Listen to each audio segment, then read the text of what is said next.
গাজায় দুর্ঘটনার কবলে পড়ে ইসরায়েলের 2 সেনা নিহত হয়েছে। এই সময় আহত হয়েছে আরও অন্তত 8 জন। গাজা খালি করতে চাওয়ার মাঝেই হঠাৎ করে ইসরায়েলি সেনাদের মৃত্যু পাপের বিনাশ হিসেবে দেখছে বিশ্ব। 6 জানুয়ারি ইসরায়েলের সংবাদ মাধ্যম টাইমস অফ ইসরায়েলের এক প্রতিবেদনে এই দুর্ঘটনার তথ্য জানানো হয়েছে। ইসরায়েলি সেনাবাহিনী জানিয়েছে রাতের বেলা সেনাবাহিনীর বৃহৎ একটি ক্রেন ভেঙে পড়েছে। এই সময় ইসরায়েলের 2 সেনা নিহত এবং 8 জন আহত হয়েছে। তাদের মধ্যে একজনের অবস্থা গুরুতর। ইসরায়েল গাজা সীমান্তের কাছাকাছি এলাকায় একটি সামরিক চেকপোস্টে এই দুর্ঘটনা ঘটে। ইসরায়েলি প্রতিরক্ষা বাহিনী IDF জানিয়েছে অঞ্চল জুড়ে তীব্র বাতাসের কারণে রাতে সামরিক বাহিনীর পরিচালিত একটি ক্রেন ভেঙে পড়ে। এই সময় এটি সেনাদের উপর আছড়ে পড়লে এই হতাহতের ঘটনা ঘটে। প্রতিবেদনে বলা হয়েছে ক্রেনটি নজরদারি সরঞ্জাম এবং অ্যান্টেনা সম্বলিত একটি প্ল্যাটফর্মের উপরে ছিল। এটি গাজায় যুদ্ধ চলাকালে ইসরায়েলি সেনাদের মোবাইল পর্যবেক্ষণের জন্য ব্যবহৃত হতো। এই ঘটনায় তদন্ত শুরু করেছে IDF।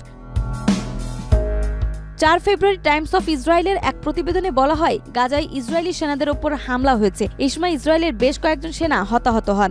ইসরায়েলি সেনাবাহিনী ও চিকিৎসকরা জানায় 4 ফেব্রুয়ারি সকালে গাজার পশ্চিম তীরের উত্তরাঞ্চলে একটি সেনা চেকপোস্টে একজন ফিলিস্তিনি বন্দুকধারী অনুপ্রবেশ করে। এই সময় তিনি সেনাদের উপর অতর্কিত হামলা করেন। এতে ইসরায়েলের অন্তত 8 সেনা আহত হয়েছে। এই সময় পাল্টা হামলায় ওই ফিলিস্তিনি নিহত হন।